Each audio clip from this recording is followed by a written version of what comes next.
The difference between Africanness and blackness is that one is a more cultural term that relates to heritage, while the other has a more political and social connotation to it. So, to me, some of the markers of Africanness in Bahia is, of course, the re-Africanization of Salvador with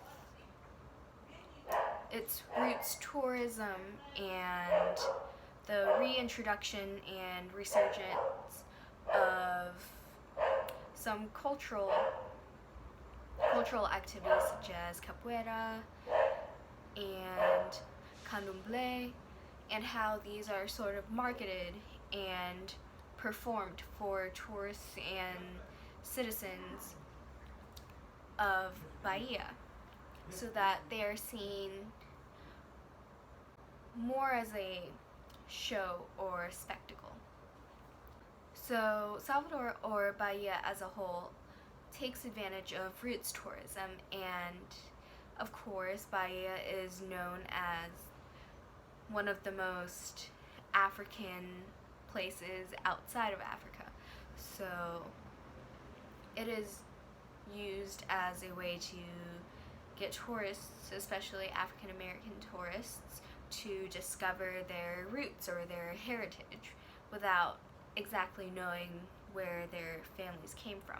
To me, blackness is more of an idea of how you're perceived by other groups of people. So you could be considered black in one area while you're considered not black in a different area.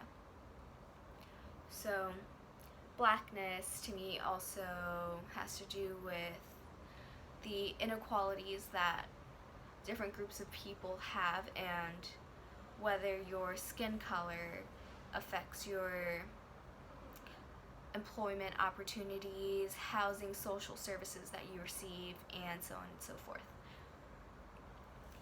My time in Bahia has definitely made me rethink how I perceive myself as the race I am and how others perceive me.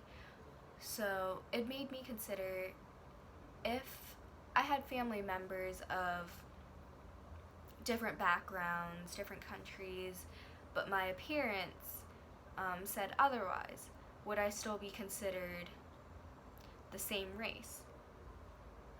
And to me, as a whole, the idea of race as a social construct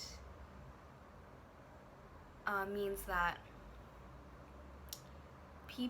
some people will perceive you as a certain race solely based on the color of your skin and how you look, but others will take into consideration your family line and how far back. So in other cases, race could be considered more just physical, as a physical trait, how you look, while in other cases, race can be considered a biological aspect, so people will take into consideration past generations of your family. So before, I had always considered race as more of a biological aspect, as in where my family members came from, which cultures and countries they were from, rather than how I look. So if I had siblings, they would be the same race as me, no matter how they looked. But it really surprised me when I discovered that race between siblings could be different depending on the color of their skin or how they looked.